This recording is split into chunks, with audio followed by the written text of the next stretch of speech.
तो बच्चों प्रोबेबिलिटी के कुछ जो आए हुए क्वेश्चंस है वो मैं आपको करा रहा हूँ। तो यहाँ मैंने क्वेश्चंस लिख दिए। 2 dice rolled at once, 2 dice मैंने फेंक दिए। अब हमें प्रोबेबिलिटी निकालनी है whose प्रोडक्ट इज, कितना है प्रोडक्ट है 12, प्रोडक्ट कितना है 12, मतलब कितने केस है जो प्रोडक्ट 12 हो सकता है। 6 2 2 6 3 4 4, और कोई नंबर है हमारे पास जिनका प्रोडक्ट हो जाए 12, और कोई नंबर ही नहीं। तो 4/12 और 1 नहीं होते डाइस में, 12 नहीं आ सकता ना। ठीक है, यहाँ पे मैं क्वेश्चन करा रहा हूँ। जब भी आपको सम वाला क्वेश्चन दिख जाए, जब भी आपको सम वाला क्वेश्चन दिख जाए, तो 2 3 4 5 6 7 8 9 10 11 12 इसके केसेस आपको पता है। तो मैंने आपको बताया था भाई इससे एक कम 6, 7 के कितने केस होंगे 6, इससे कम आते जाओ 5 4 3 2 1, और यहाँ पे 1 2 3 4 और 5। अभी क्या पूछा है, sum of the number on the dice is at most 5, मतलब सम जो होना चाहिए ज्यादा से ज्यादा 5 हो जाए सर, ज्यादा से ज्यादा कितना हो जाए 5। ऐसे कितने केस हैं, क्या सम 5 से कम ही है ना, मतलब 5 से ज्यादा नहीं होना चाहिए। ज्यादा से ज्यादा कितना हो जाए सम 5, लेकिन उससे कम वाले केस लेना है। तो क्या 1 1 हो सकता है, बिल्कुल हो सकता है। क्या 2 1 हो सकता है, बिल्कुल हो सकता है। 1 2 हो सकता है, बिल्कुल हो सकता है। तो ये सारे 4 3 2 1 कितने केस हो गए 10 केस हो गए। इसके केस हो जाएंगे हमारे पास 10/36। ये एटमोस्ट वाले केस में कंफ्यूज नहीं होना। ज्यादा से ज्यादा उसने बोला कि सम जो जोड़ के होना चाहिए वो 10 हो जाए, ज्यादा से ज्यादा, उससे ज्यादा वाले सारे केस मैं नहीं लूंगा। 5 से ज्यादा वाला केस एक भी मैंने नहीं लिया, ठीक है ना। उसके बाद 5 विल कम अप एटलीस्ट 1, ये क्वेश्चन बहुत कर चुके हैं हम लोग कि भाई किसी भी एक डाइस पे 5 तो होना ही चाहिए। जो डाइस है फेंकूंगा तो किसी भी एक डाइस पे 5 तो होने चाहिए। तो मैं पूरा चार्ट याद है ना, 6 1 1 1 2 1 3 वो पूरा वाला। तो मैंने आपको इसका बताया भी है, इसका रट लो भाई 11/36। क्यों, तो मैं तुम्हें बताता हूँ। देखो बच्चे क्या करते हैं, 5 किसी भी एक डाइस पे होना चाहिए, मतलब हो सकता है 5 1 हो, 5 2 5 3 5 4 5 5 और 5 6। हो सकता है 1 5 हो सकता है 1 5 2 5 3 5 4 5 5 5 और 6 5। अब ध्यान से देखो यार, 5 5 दो बार नहीं आ रहा, तो भाई मैं एक बार काउंट नहीं करूंगा। ये हो गए 6 और ये हो गए 5, 6 इधर से आएंगे और 6 इधर से आएंगे, लेकिन बीच में 2 बार आ रहा होगा, कोइंसाइड करेगा, वो एक दूसरे को ओवरलैप करेगा, तो वो वाले कट नहीं करना। मैं आपको रिवीजन क्वेश्चन करा रहा हूँ, तो इससे पहले अगर आपको ये चीजें समझ में नहीं आ रही ना भाई, तो प्रोबेबिलिटी वाली जाके देखो वीडियो, वो मैंने पिन कर रखी है, उसमें देख लो जाके, ठीक है, वो ज्यादा जरूरी है। तो इसका हमेशा याद रखो 11/36, 6 5 11। 5 will not come up at the time, मतलब 5 आना ही नहीं चाहिए। अच्छा, 5 ऐसे केस हैं, 11 ऐसे केस हैं जिन पे 5 आ रहा है, कैसे भी कैसे 11 को हटा दो, बहुत ही शानदार। 36 में से 11 हटा दो, कितना बचे 25/36। Okay, sum of 2 numbers will be a multiple of 8। कितना प्यारा क्वेश्चन, कि अगर मैं 2 नंबरों को का सम कर रहा हूं, 2 नंबर्स का सम कर रहा हूं, तो वो क्या आ रहा है, मल्टीपल आ रहा है 8 का। इसका मतलब सम करके क्या क्या आ सकता है, सम करके 4 आ जाए चलेगा, सम करके 8 आ जाए भाई तो भी चलेगा, मल्टीपल ऑफ 8 है ना। सम करके 12 आ जाए तो भी चलेगा।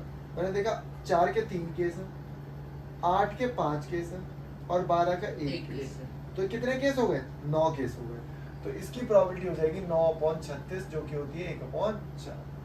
देखो बहुत अब मैशअप लग रहा होगा, लेकिन तुम्हारी रिवीजन क्लास है, मैं तो कह रहा हूँ ओवरऑली भी समझ सकते हो यार इन चीजों को। लगभग आप लोगों ने सारे क्वेश्चंस एक बार करे हुए हैं, ठीक है, उतार लो बहुत ज्यादा वीडियो। आप कहीं देखो बच्चों, बहुत आसान क्वेश्चन है। सनी और ऋषभ आर फ्रेंड्स, 2 दोस्त हैं, ठीक है। Probability that both will have same birthday and different birthday. कितनी प्रोबेबिलिटी हो जाए कि सेम बर्थडे है आपका, सेम डेट पे बर्थडे आ रहा है, तो दिमाग लगाओ। कि भाई जब बर्थडे होगा तो एक ही दिन होगा दोनों का, एक दिन हो सकता है और टोटल कितने दिन है 360। तो ये तो हो गया इसका आंसर कि सेम बर्थडे, उनकी जो डेट है वो सेम बर्थ डेट। समझ पा रहे हैं इस क्वेश्चन को? और अगर ऐसे कितने केस हैं कि वो अलग अलग दिन आ जाए? 364। ये इसको हाफ नहीं लेंगे इसमें? इग्नोरिंग लीप ईयर लिखा हुआ है अलग से, ठीक है। ऑफ कर। तो देखो विनिंग या तो देखो या तो जीत हो सकती है या तो हार हो सकती है, यही मतलब। वैसे तो ड्रॉ भी हो जाता है लेकिन ड्रॉ वाला केस हम लोग नहीं लेते। या तो जीतेगा या तो हारेगा, दोनों की प्रोबेबिलिटी मतलब ऐसे लेते हैं। एक तो जीतने की प्रोबेबिलिटी है और एक ना जीतने की प्रोबेबिलिटी है। ना जीतने की प्रोबेबिलिटी का मतलब होता है हारने की प्रोबेबिलिटी। तो probability of winning plus probability of lose कि दोनों का जो सम होगा वो होगा हमेशा 1। x plus 12 plus 1/3 is equal to 1 होना चाहिए। एलसीएम लो भाई इसका। एक तरीका और है, इसको उधर भेज दो ना, एक काम करो x/12 1 को उधर भेजोगे तो 1 में से माइनस करोगे तो 2/3 आ जाएगा। कट करो, कितना आ गया 8 क्रॉस मल्टीप्लाई, ठीक है। तो x की वैल्यू क्या है 8। अब देखो सर, अगर 12 मैच हुए और 8 में वो जीत रहा है, कितने में हार रहा है 4 में। तो 4 में हार रहा है कितने में से 12 में। क्या ये 1/3 नहीं? 1/3 था, हो गया क्वेश्चन। ठीक, बहुत अच्छा क्वेश्चन है, बहुत ज्यादा अच्छा। A number x is selected at random। मेरे पास 3 नंबर है 1 2 3। इनमें से मुझे कोई एक नंबर सेलेक्ट करना है। उसके बाद मैंने y में से भी एक नंबर सेलेक्ट करना है। y में क्या है 1 4 9। इन्हें सेलेक्ट करके इनके जोड़े बनाने, दिमाग लगाने, जोड़े कितने बनेंगे ध्यान से देखो। 1 के जोड़े तीनों के साथ बन सकते हैं, तो 3 तो ये होगा।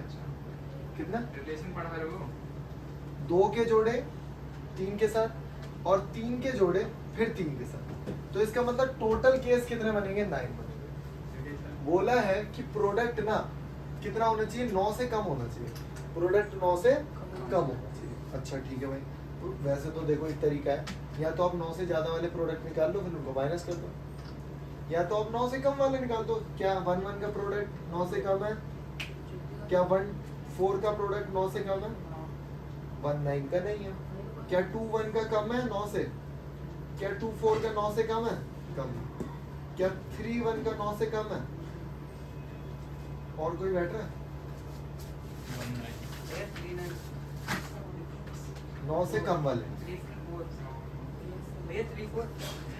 3 4 9 से कम का है। हम नहीं है, मल्टीप्लाई करके चाहिए क्या? मल्टीप्लाई करके 5 आएगा। दोबारा से देखो एक बार।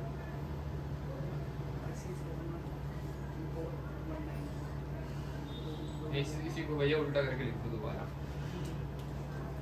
यही है 5 केस ही मेरे ख्याल से। 6 केस आएंगे, एक बार देख लो। लेस देन होने चाहिए, the product of the x and y is less than 9 से छोटे होने चाहिए। पॉज करिए। आज ही आएंगे भैया। ठीक है, तो इसके कितने केस हो गए हमारे 5 केसेस हो गए। ये खुद भी कर सकते हो। आगे के क्वेश्चंस करेंगे हम कल, बहुत ज्यादा इंपॉर्टेंट क्वेश्चन है, लगाने जरूरी है। ठीक है।